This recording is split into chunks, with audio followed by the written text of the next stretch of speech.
You don't understand what's happening here. I'm in God mode nowadays, son. I can't even think about all of the shit I did to fit in. Past hard to watch like a fucking scary movie. I'm always happy to meet somebody that never knew me. Change for the better, hope niggas are living through me. I put it all on the wax so the people can know the true me. Hard to remain sane when the people you love the most is what's causing the damn pain. Y'all beef by the same thing, we ain't playing the same game. It's all for my family. She the girl of your fucking dreams, but to me she a plain Jane. You dipper and ball man, I duck when them calls came. This that higher level thinking. I'm the type to jump the fuck off of the shit before it's sinking. Not here for no new shit. My game slide to boost it. Ain't I don't have to prove shit. Rockstar fight the fool shit. My movie, this the new script. I want a life with no bullshit. Nigga, I know on these news clips. That's why I dap him and move quick. Won't be around when they move switch. Won't be around when they lose clips. Won't be around for they lose lips. Might be the reason they pull shit. Yeah.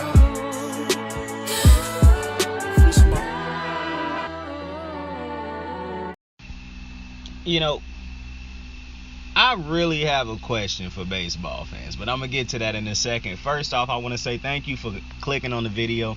Thank you for coming to the channel.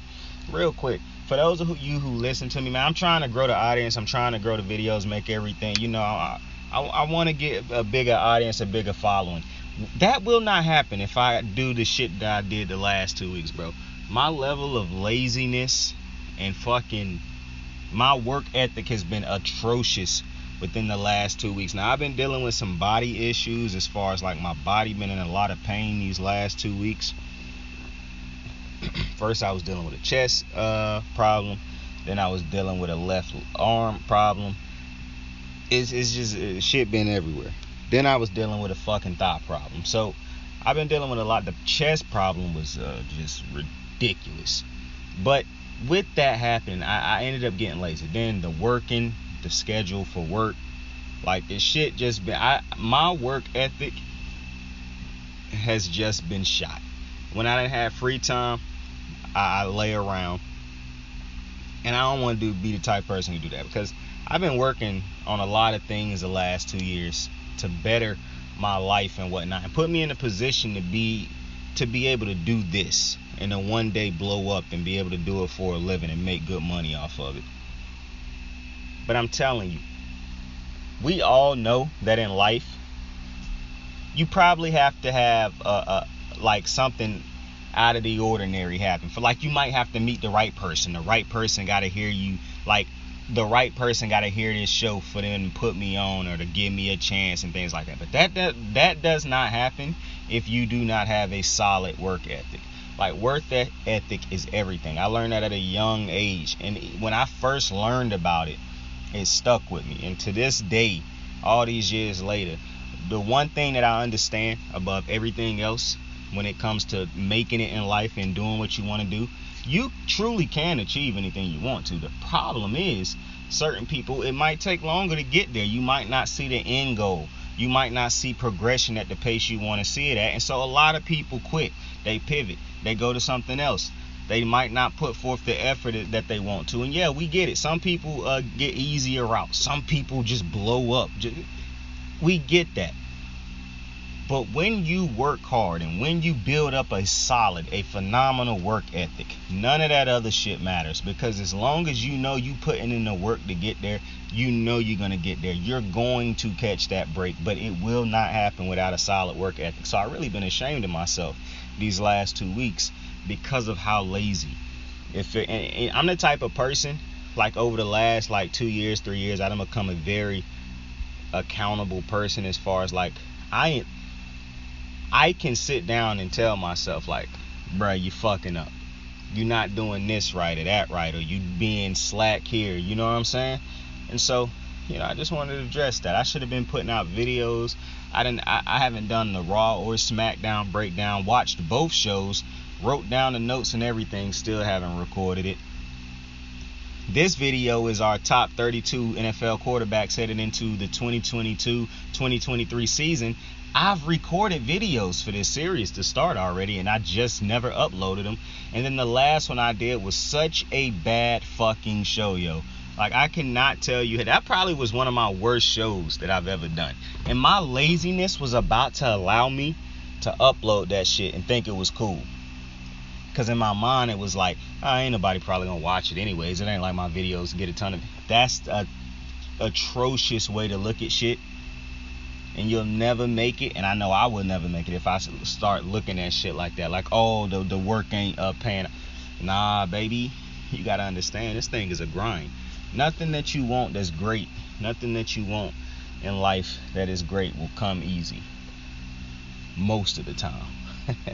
You know what I'm saying? Like, listen, one day when I'm on and I have opportunities at my hands then, and then I'm in the door and I can, you know, then all it's going to take is to continue to have a strong work ethic to do the things that I want to do. It's going to be beautiful. It's going to be way easier. But right now we in the dog days. We in the dark days. We in the basement trying to build the ladder to get up there. You know what I'm saying? Into the commissary, into the room where everybody meeting at. But with that being said, this video, we are starting a series. See, I've been watching a lot of people's I've been watching the ESPN shows and the Fox and all these other people's top quarterback rankings and shit like that. And I don't know why. I never thought, bro, why don't I do my first ever ranking type list with the 32 quarterbacks going into next season? Like, bro, it does itself. Like, come on, Jay. Come on, Saint. Think. So, yes, we're here to do that. But before we get into that, I do want to address the Deshaun Watson situation that's been going on. So, Deshaun Watson, if you don't know, the judge that ruled over his case gave him 6 games. Now, I didn't agree with that when they announced that. And basically, she was like, you know, you got to go read the whole thing yourself. But she agreed with the things the NFL said. Yeah, it was sexual misconduct in place. Yeah, women don't feel safe around Deshaun Watson. Yes, he need to seek counseling and things of that nature. But she could not, she said, because of like, she couldn't add rules or change rules and things like that. She could only work with a certain amount of guidelines, and that's how she came up with her 6 games or whatever. And then I saw the reports where it was like she was addressing the like how owners don't catch the same type of punishment like Deshaun or players. And I understand that too, and I think that's an issue for a different day. However, no punishment for an owner will ever matter if it's not selling the team. That's one. So while that is an issue for another day, the ultimate thing is these are the dudes that own the teams. If they don't do something that's egregious enough to make them sell the team, then no punishment will ever matter to them unless you stripping them of draft picks for multiple years, taking money off of the books or something like that. But even then, if it's an owner who could care less about winning and only about bringing in the money that they bring in from the games and the revenue and shit like that, then they still won't care. It's like I was talking to somebody earlier today who was a Cincinnati Reds fan. That's a baseball team. In baseball, you can have teams that are so bad every year, and the owners love to say like, oh, well, we don't want to spend this type of money and it's irresponsible, or we don't have this. That's bullshit. Every time I hear owners talk about we don't have this money, that's a lie. The owners have more money than everybody. That's why, and they make more money than everybody. That's why I never like it when people bitch about players going and getting their worth, because the reason they left to go get their worth is because somebody was being cheap, probably the owner. And so it's okay for nobody ever bitch about owners being cheap, but people love to hate on players when they try to go get all the dollars and cents they worth. But then this leads to fan bases in baseball like the Cincinnati Reds, like other bad teams around baseball who are perennial ass teams that might get a good player here and there and then they immediately trade them off. Like the Orioles are a team that's been bad for a while, and now that they finally having success, they in the playoff hunt. They trade away 2 dudes that they could really use right now, in Trey Mancini and Jorge Lopez, a closer. Both dudes would be great for a team like the Orioles right now fighting for a playoff spot. It's like a game and a half back. But they trade both of those dudes. Why? You have teams that'll get players and trade them away that exact same season. They'll get them in the off season and then trade them away in the season because, oh, well, we trash, so... Like, baseball is a weird thing, but unless the owner does something that makes them that you can force them to sell the team on, like the Donald Sterling issue in the NBA, it's just hard to ever have a punishment for an owner. Now, I do think they could try to go harder for some of these punishments for owners, especially, but back to the I don't want to get too far into that. She's basically is the owners don't take this. They aren't punished at the same rate as the players. And I understand that, and like I said, I do think that's something that need to be figured out. But if that's something that swayed her decision, that's kind of weird to me, because I think that's a situation you should take care of at a different time, not a situation that should be weighed in this situation. This situation should just be Deshaun Watson and the cases and the things around, the facts and things around the Deshaun Watson case. We shouldn't be trying to solve two issues when it's one issue that's at hand. Nonetheless, I respect her for having to make the decision that she felt like she had to make within the guidelines and structure that she had.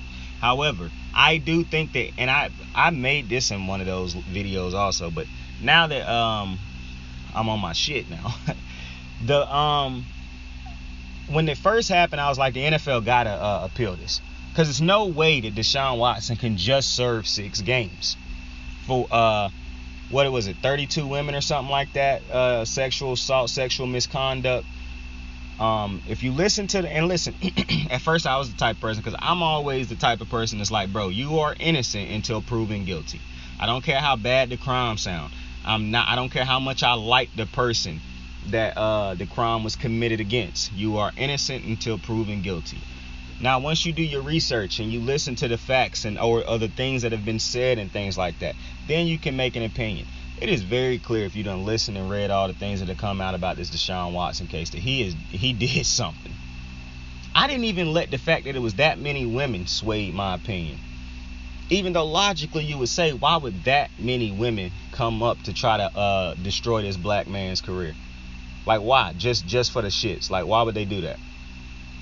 And so, obviously, Deshaun has done something. Obviously, he's broken the code of conduct in the NFL. Now, one thing I will say, actually, no, I can get into that later. When you look at this Deshaun Watson thing, the NFL had to do something, because, like I said, with all those things that transpired, it's no way he can serve 6 games. Now, some people will say, well, he's suspended all last year. He was not suspended last year. He sat out last year. He came to an agreement with the Texans. He still made his money last year also, because he requested a trade before these things came out. He said he wasn't playing for this team anymore. He didn't want to play for this team anymore. You can even make a case that him sitting out last year did more good for his on-the-field career than it actually did bad, because he didn't have to put out bad tape last year with some of the things that was going on in that organization of the Texans. Now, with him being paid last year and not being suspended 16 games without pay, that right there kills the fact of you people saying, oh, well, he served a suspension. Like, he did not serve a suspension last year. So 6 games is insane. It's no shot you can give him 6 games. And here's another reason, and I like to keep every case in its own case, but something that she said that I think was that the judge said that I think was pretty right. Like, I liked what she said when basically it's no like the punishments is like everywhere. Like, it's no consistency in the punishments, basically. Not talking about the owners, because I thought that was just a completely different situation. But like specifically when dealing with players and the things that they do, how the punishments aren't like consistent.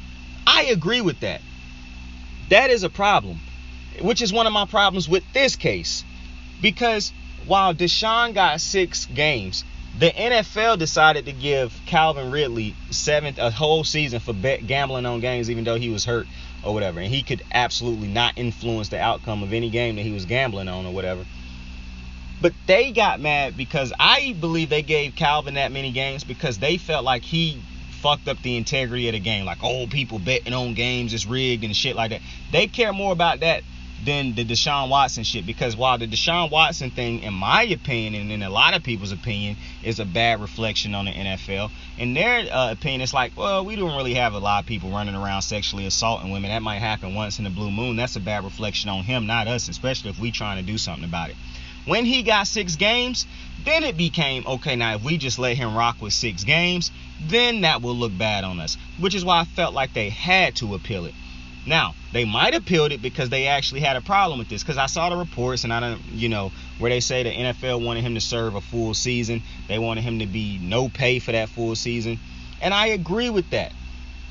Another thing is Deshaun Watson's agent. Like, bro, To set up this man to only make like $1 million this year or something like that, because they knew he was going to get suspended.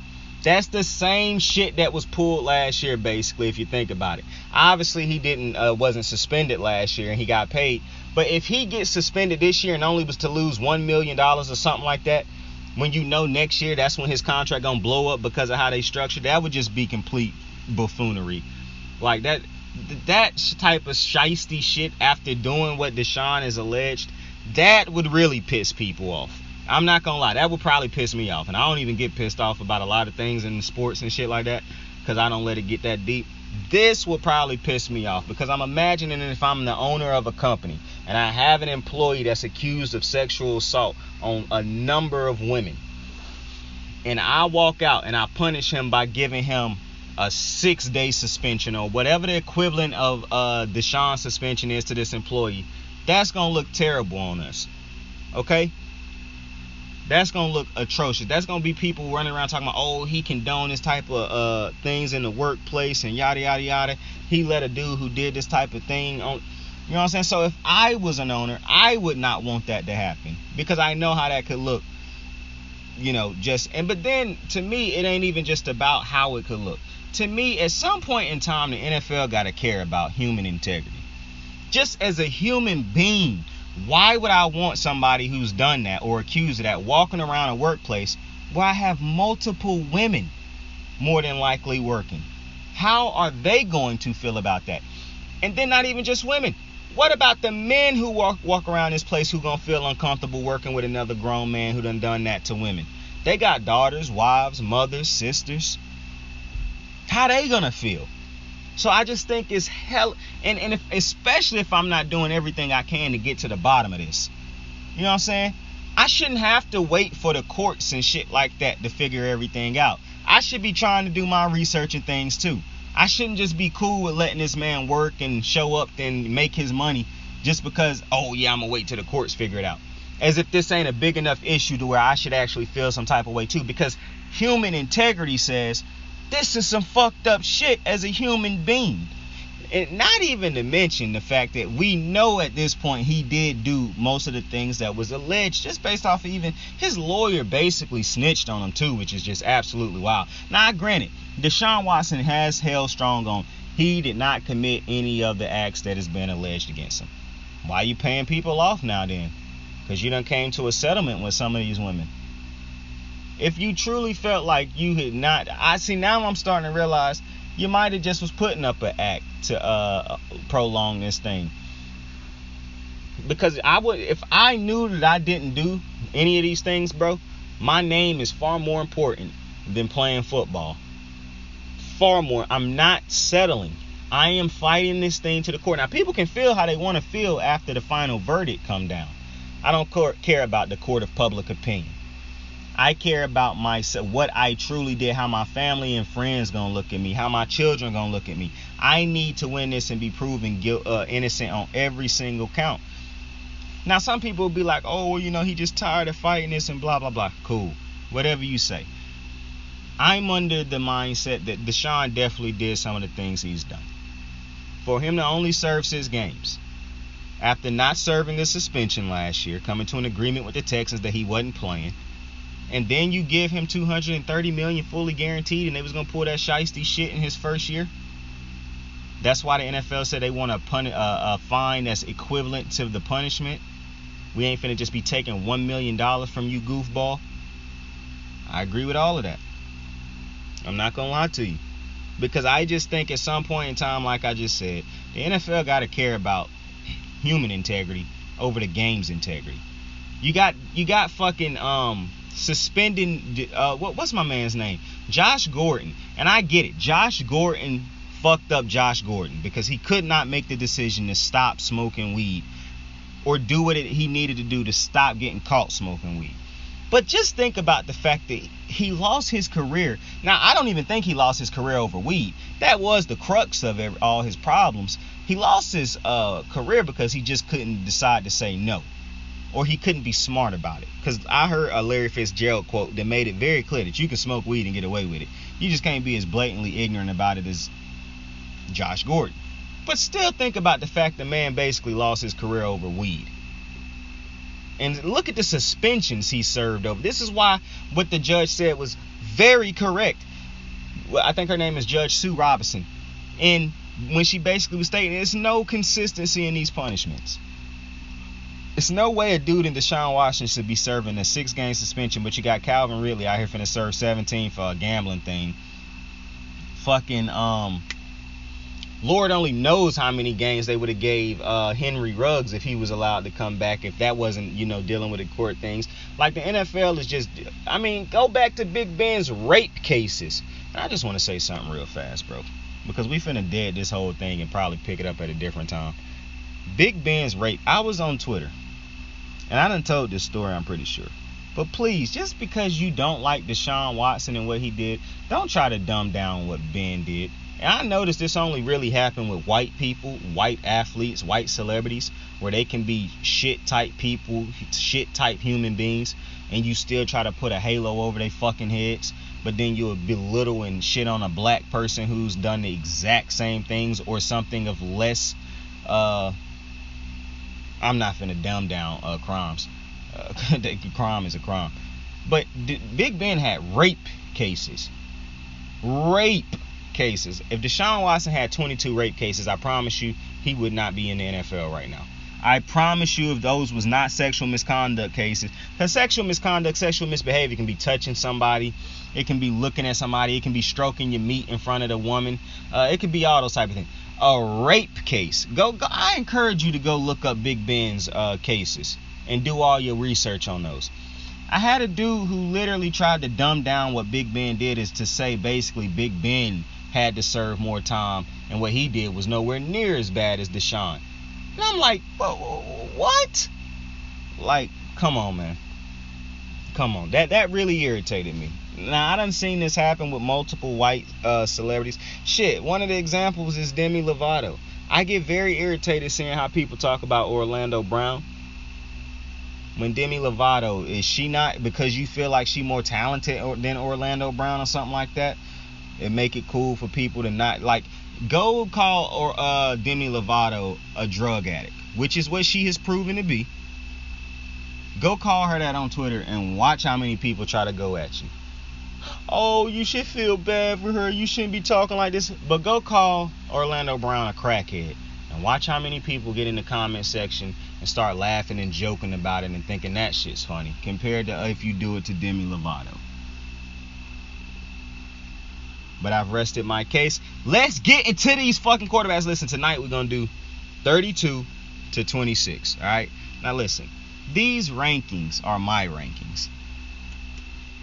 But listen, I'm leaving all my, I did as great as I could to leave every single bit of biasness I have for anything out of this. Because if somebody who don't watch football as much as I do, say you got somebody watching football who want to get into multiple different quarterbacks, want to know who to watch, because they only watch their team, they don't really watch a lot of other quarterbacks. They really want to know other quarterbacks to watch. I can't be on this motherfucker lying. You know what I'm saying just absolutely insane shit. And then they go watch the quarterback and they're like, yo, none of the shit that this dude told me is factual. He lied to me. I can't have that on my conscience. You know what I'm saying? You want to know one of the quickest ways not to blow up, or one of the quickest ways to blow up and have it all crash down? Lie. Or just go too far. You know what I'm saying? Like, I'm not finna have... Let me think of a quarterback that I like that might not... I like Derek Carr. I'm not putting Derek Carr in the top 5. You know what I'm saying? I like Trey Lance. I'm not putting Trey Lance in the top 10. You know what I'm saying? So I promise to try to have as much integrity as possible when doing this list. This list is not going to be me spitting out a whole bunch of stats. You can go look up stats on your own, man. I hate that people do that and try to dumb down the game to stats. It's hard to have conversation with baseball fans because of stats.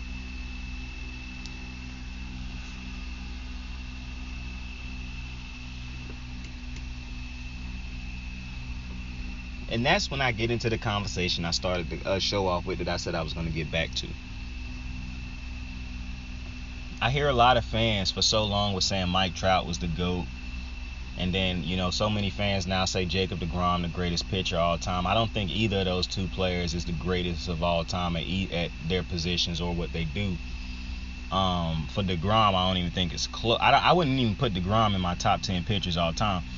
But my thing is, how in the fucking baseball is it okay to say, like Mike Trout, for example, and deGrom, two dudes who are hurt a lot, no playoff success.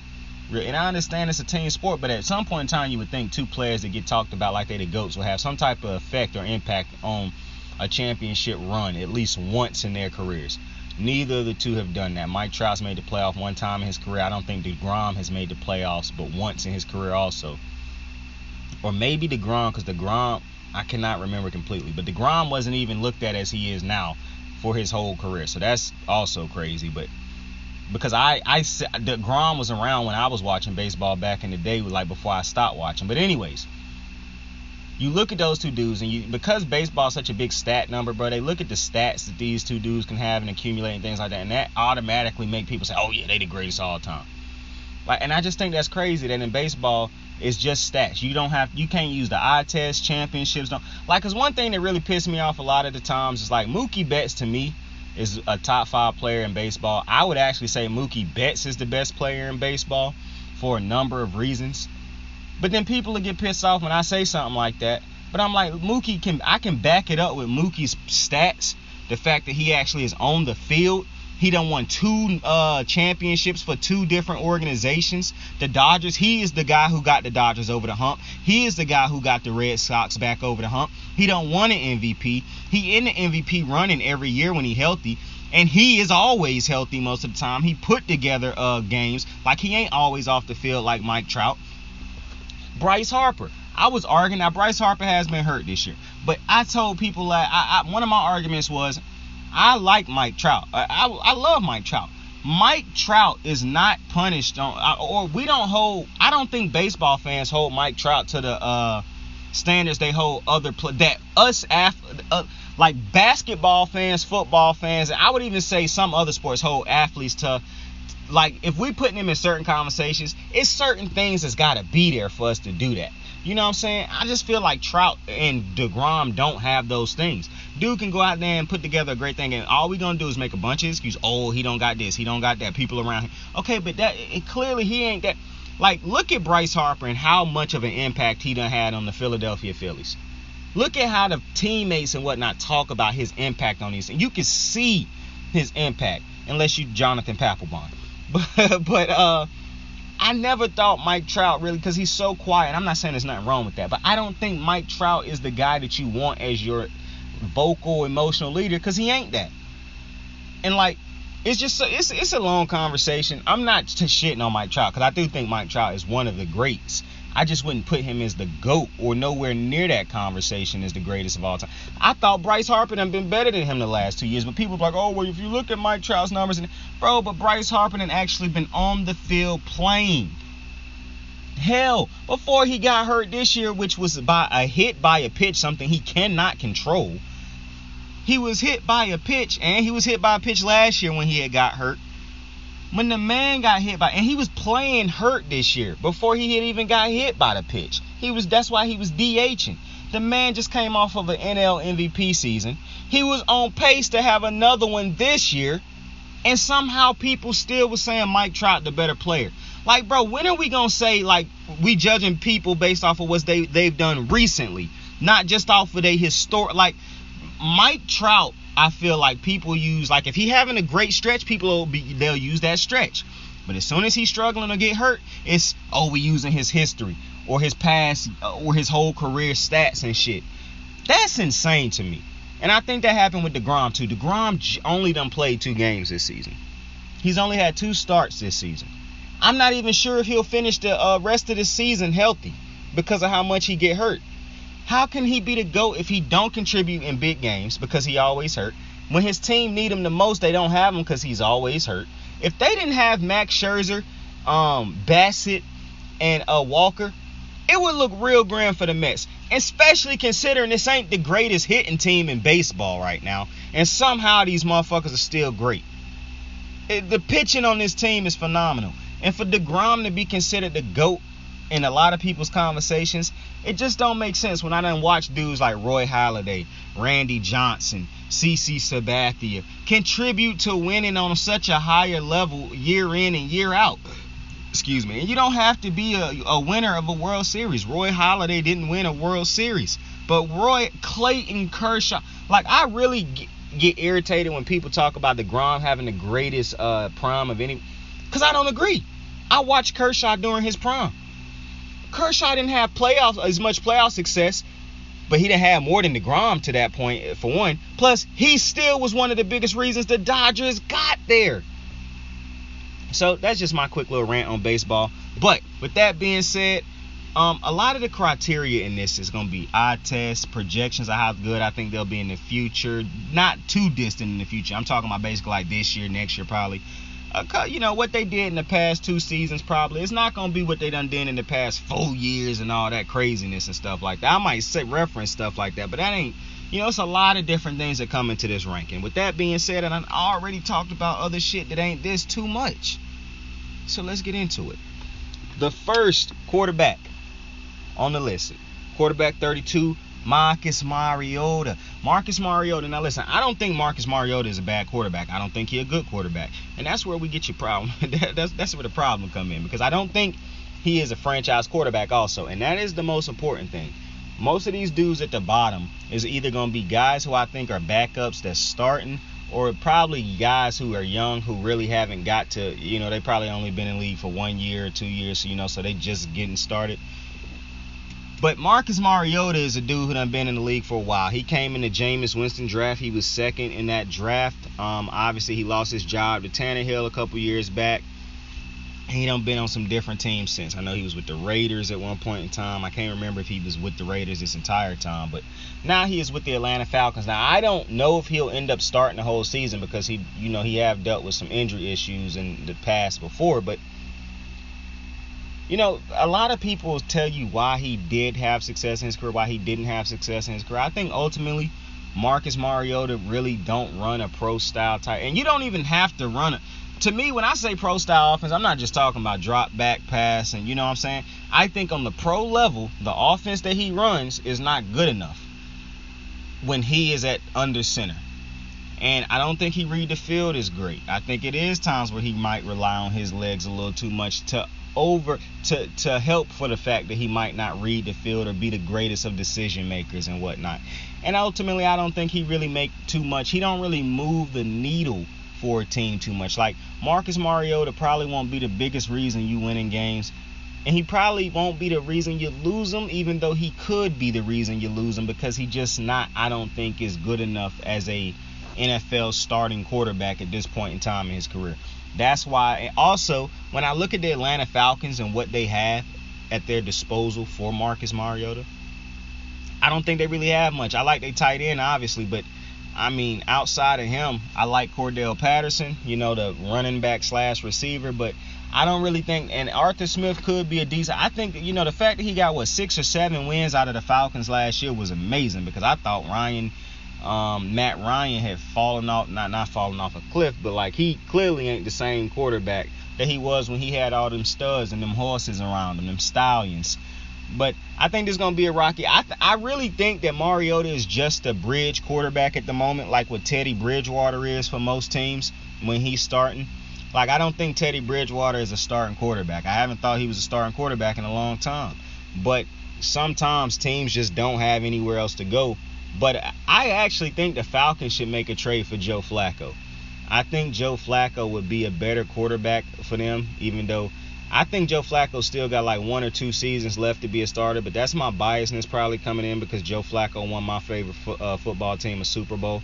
So that's always going to be my quarterback. Plus, I watched Joe Flacco's whole career because obviously he was drafted to the Ravens. But like, if Joe Flacco was on this list, he would be, you know, somewhere down here at the bottom, just because I can't be, you know what I'm saying? Like, I told you, I'm not going to let my biasness run rampant. But I don't really see, like, if the Falcons can get 6 wins, I'd be shocked.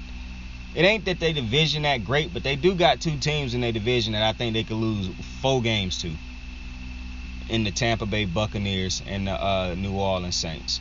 and I saw the Saints defense, like I forgot all the signings the defense for the Saints made. Yo, the Saints could be the best team in that division. No cap.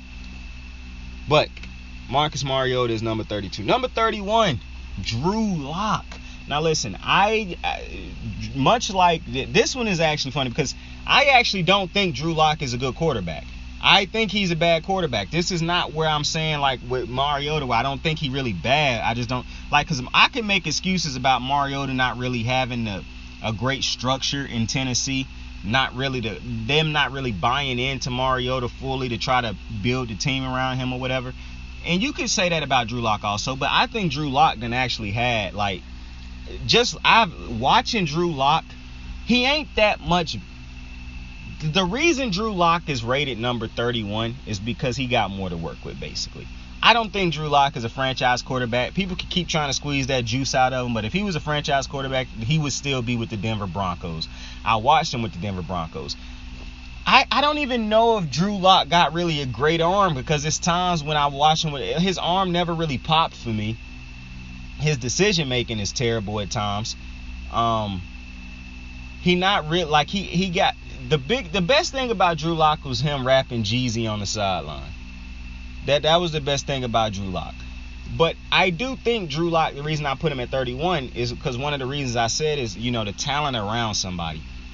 While I do not like the offensive play calling in Seattle at all, because in 2022, still without Marshawn Lynch, still trying to be a run-heavy team without a quarterback like a Lamar, or the type of, like, I just don't understand why Pete Carroll is still so archaic with this play calling.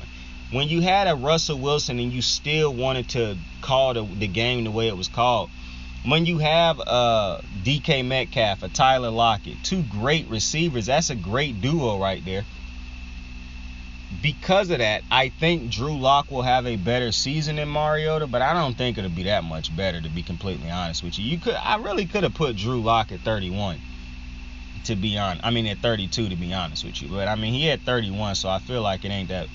You know what I'm saying? Like, even talking about it, I kind of want to put him under Mariota. But the thing is, I feel like he got more weapons to work with, so he could have a bit. Plus, Drew Lock will be handing the ball off a lot this season, more than likely, and then probably running some play action. Like, I don't really like the play calling for Seattle. I think that's one of the reasons Russ left.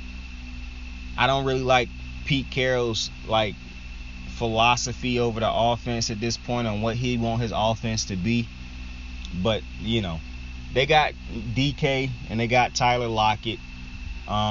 So I think he got the better weapons, and I think he'll have a more decent year than. But I still think this team will probably finish in last in the division. But that's 31. 30. Daniel Jones. Now, this one was very confusing because the person who I got over him, I was going to put him over this dude. But it's so hard because both of these motherfuckers turn the ball over so much.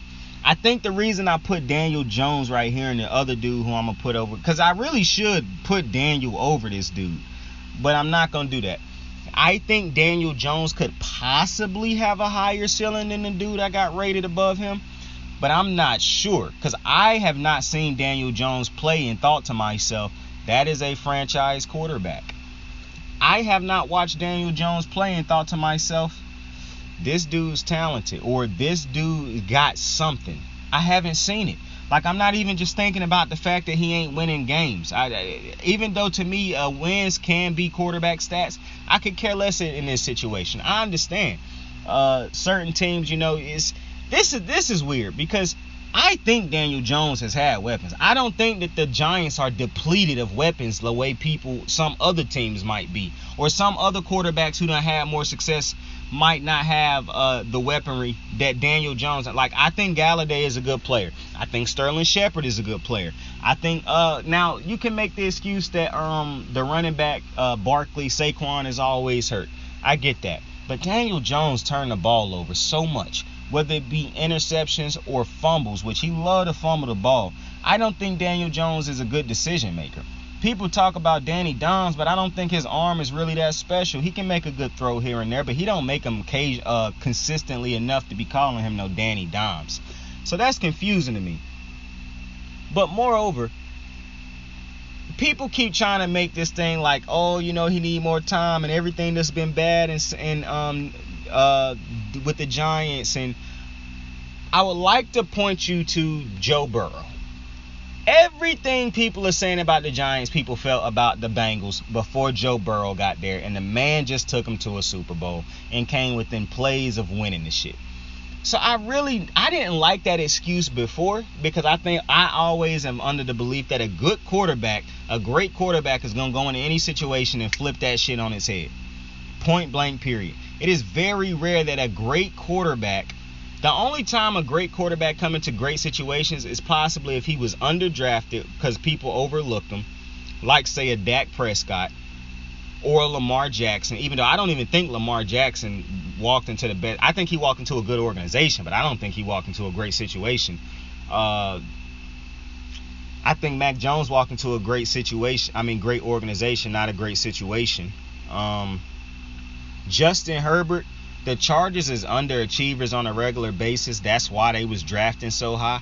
And obviously they already had a shit ton of weapons.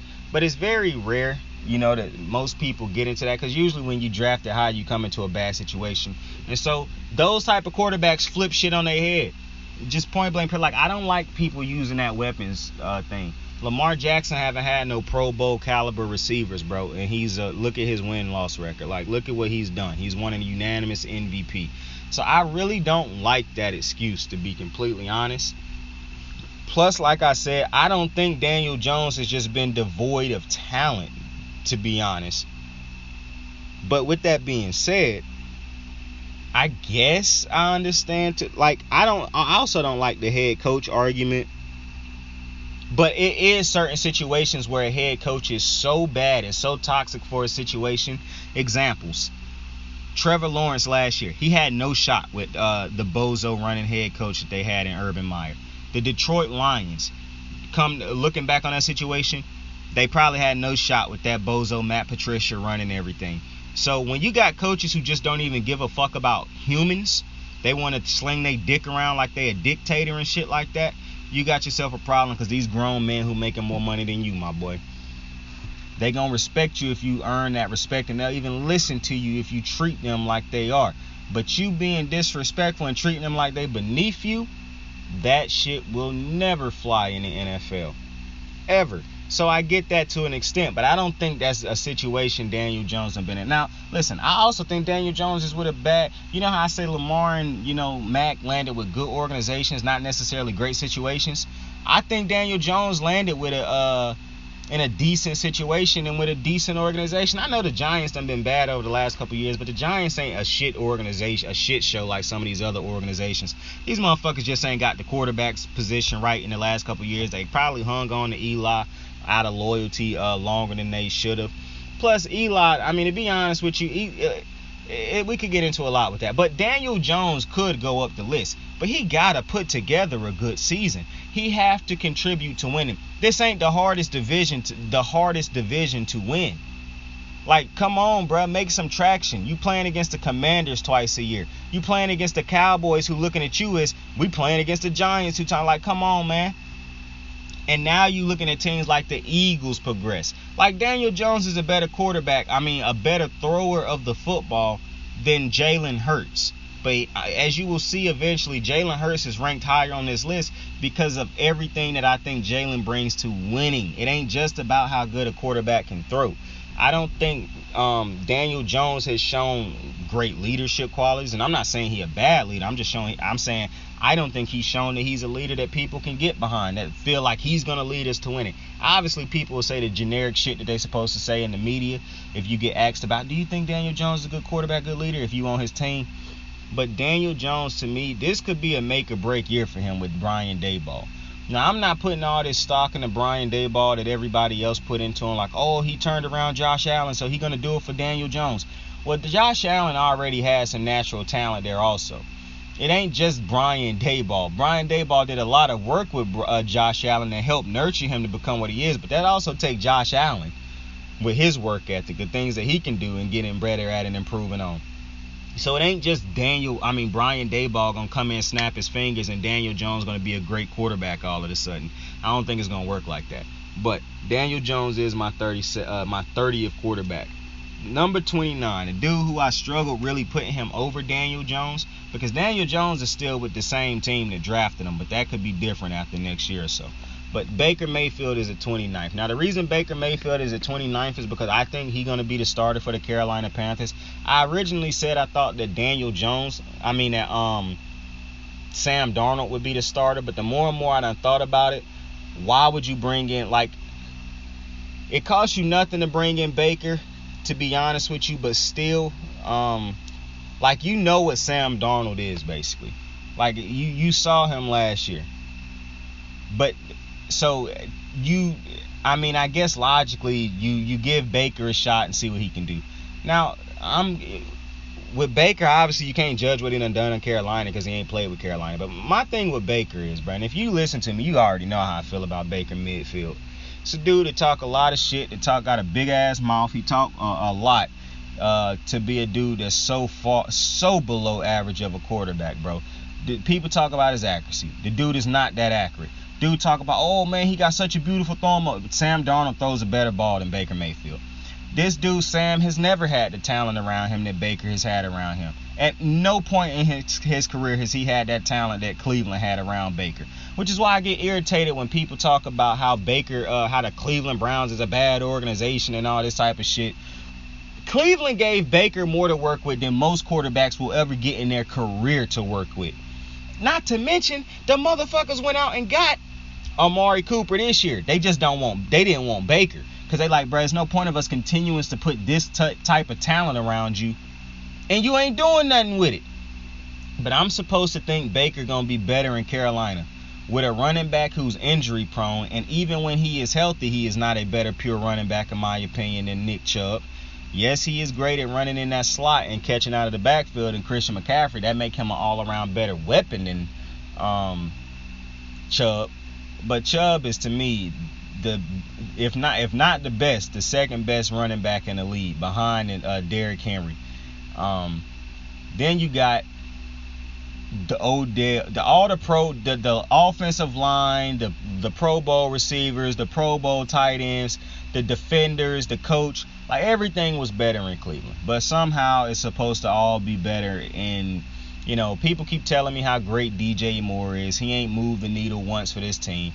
I done seen multiple receivers come into the not so greatest situations, not the greatest quarterbacks, and go absolutely bonkers. So I'm tired of the excuses people continue to make for DJ Moore. To me, I just don't see it. I think Carolina don't really have much to work with. I hope Baker do start in Cleveland game 1. Because I bet you Cleveland going to win that game. I bet Cleveland with Jacoby Brissett is going to beat the Carolina Panthers in week 1. Even without Deshaun Watson. I bet. Not to mention, Baker Mayfield is a number 1 pick overall in the draft. Not just number 1 pick. The first pick of that draft, it was Baker. The first name called on the night was Baker Mayfield. Yet nobody holds him to those standards. It's, Cleveland did him dirty. What about what he could have done for Cleveland? Cleveland played him when he was hurt. What about when he was playing? For one, he could have sat. 2, what about when he was healthy and not getting it done? He got them their first playoff win. Go check the stats. And then go check that season. Nick Chubb got them the playoff win. And so did Big Ben. Nick Chubb carried them to the playoffs, if we being honest. I'm so sick and tired of people giving Baker Mayfield so far and away more credit than he actually deserved. And minimizing every other person on that team's greatness, bro. Makes no sense. But y'all gonna see this year. That's why Baker Mayfield is a 29th quarterback. And I would say more than anybody on this list, obviously aside from the 2 that's at the bottom, he probably got the greatest chance of moving down. Because I think Baker Mayfield is a backup quarterback at best, masquerading. He a backup quarterback with a big ass mouth and a cocky ass attitude, a chip on his shoulder. Bruh, how can you be stupid enough to hate Lamar the way y'all hate Lamar, but make all these fucking excuses for Baker Mayfield? It makes no sense. That's why when people want to call shit racist, I got no problem with it. Because I don't know how you can sit around talking, making all these fucking excuses for Baker Mayfield. Baker Mayfield had far more talent at his disposal than a Lamar Jackson. I can only imagine if you switch Baker Mayfield with Lamar Jackson, how far Cleveland would have been. I can only imagine if you take Patrick Mahomes and put him in those Cleveland situations, how good they would have been. I can only imagine if you take Joe Burrow and throw him in that Cleveland situations, I can only imagine how great they would have been. If you take Josh Allen, throw him in that Cleveland situation, how great he would have been. But some reason, people keep making excuses for Baker. If Baker had played better, he'd still be on the Cleveland Browns. People say, oh, that Cleveland did him dirty. In what organization is it okay to settle for mediocrity? Cleveland knew they weren't winning a Super Bowl with Baker Mayfield. They already saw Lamar Jackson be an MVP, a unanimous MVP, and consistently get his team to the playoffs and win this division. And then they just had to sit back and watch Burrow, after 2 years, get his team to not just the lead, the win in the division, but to a Super Bowl. Baker done been in here the same length amount of time as Lamar. They had one playoff trip and under 500 every year since or before. But they supposed to sit back and be okay with that. As average to below average as Baker had been, they supposed to sit back and just been cool with that. They supposed to make no type of changes. You might not like Deshaun Watson and the shit he did. I don't either. But the fact of the matter is, Deshaun Watson is a better fucking quarterback than Baker Mayfield. And if the NFL is going to allow Deshaun Watson to play football in the NFL, and he is up for grabs, then the Cleveland Browns made a business decision to go get him, not because they like him, because they want to win games. They want to win a Super Bowl. That's why you make that decision. You ain't got to like the person. I'm pretty sure they don't like the person. But they like the talent on the person, which is far and away greater than Baker Mayfield. But that's why Baker Mayfield is sitting right there at 29. 28th on the list. Now, I redid this list because at first this dude was rated way higher on this list than I should have had him. And I never felt confident with him being where he was at on the list. But number 28 is Mitchell Trubisky, the starting quarterback, presumably, for the Pittsburgh Steelers. And I saw the reports that had came out last week about Mitchell Trubisky going like 0 for 12 in Pittsburgh practice or whatever. Listen, I'm not one of those bozos who like, yo, Mitchell Trubisky way better than people think. He got the Bears to the playoffs. Listen, man, I just know a lot of things worked great that year. You, for some reason, don't want to get a defense the Bears had that year credit, but it's cool. I don't think Mitchell Trubisky is trash. I don't think Mitchell Trubisky is a starting quarterback, though. But I do think that the Steelers are a type of organization with a coach that can make a backup quarterback just good enough to be a starting quarterback for a season or two. But I don't think Mitchell will be their quarterback for probably longer than a 2-year span, if even that. But I do think he's better than these other dudes, because I do think that if Mitch had the weaponry around him, see, that's the thing. I think Mitch going into just another situation where he don't have the weapons to be great. I also think he going into a situation where the offensive play calling might not be as, because I think they're going to be a heavily run-based team. Like, he's going to have to be handing the ball off to Najee a lot. So that's going to dumb down the plays that he's going to have to make and the damage and trouble he can get into. But I don't think this is going to be an offense that's conducive to him, like, getting any better than he probably already is. So I don't think you'll really see a huge amount of growth out of Mitchell Trubisky. You might think it because you haven't seen him play in a year. But I think he a bridge quarterback for this team also. I think Mitchell Trubisky is also a backup quarterback. But if I had to pick between him and some of these other backup quarterbacks with that name, I will probably take him over all of them. Daniel Jones is just a strange one, because if he didn't turn the ball over at the rate that he turned the ball over at, now it's a lot, because I don't think he really read the field that great. Like, it's a lot. But Daniel Jones will probably be higher on this list if not for the fact that, along with all the turnovers and the bad decision makings, and just, I don't think he the greatest at reading the field, and he don't contribute really to winning games right now. Like, in baseball, they would call that WAR, wins over above replacement. Look at me, man. Look at me. But who was we talking about? Mitch. I think Mitch will have a decent season. I don't think Mitch got really a strong arm. I don't think he make the greatest of decisions. Like, I'm not saying he an atrocious decision maker. I just don't think it really. I think, like, maybe he see things, but he don't really trust himself to make certain plays at times, and so that could lead to him holding on to the ball too long. I don't think he like a Carson Wentz level decision maker. It's like that bad, or a Baker or Daniel Jones level decision maker. But I also don't think like he one of those elite decision makers, you know what I'm saying, that could pick apart defenses and what. I just think he a good, solid backup quarterback. You know, if you go down, you got a starter go down. He great to be a back. Like, I don't think he is, like, to me, the greatest backup in the NFL that could be is Jimmy Garoppolo, because he ain't starting right now. So I think the best backup you could possibly have is Jimmy G. But then I would say probably Mitchell Trubisky would be the next dude who I would want as my backup. So that's why I got him rated as number 28. Number 27 is Zach Wilson. Now, this is where we start to get into the players who I think have potential and shit like that. It's one dude or two dudes that's a little bit higher on the list that is really no potential. They are what they are. And I really felt some type of way about putting them where I put them, but I had to show them some level of respect. But we'll get to them when we get to them. But the next quarterback on the list at number 27 is Zach Wilson. I like Zach Wilson. Zach Wilson had a rough year last year, but what I said last year was when I was covering as many Jets games as I could possibly cover before they just was a bad team to watch. Zach Wilson don't got a head coach that's an offensive-minded head coach. So when you have a defensive-minded head coach, the shit that he gonna want to do a lot is run the ball.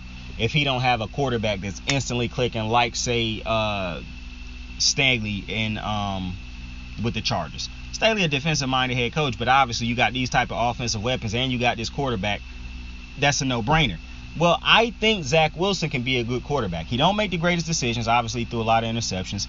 But I think that can be fixed. I don't think Zach Wilson's decision-making came from him just being bad last year. I think Zach Wilson had a bad situation. I don't think his situation was as bad because the coach wasn't as bad as Trevor Lawrence's. But Zach Wilson, to me, didn't really, like, he had Corey Davis, but I don't think Corey Davis is what a lot of people might think he is or what some people might think he is. I think Corey Davis is a solid, 3.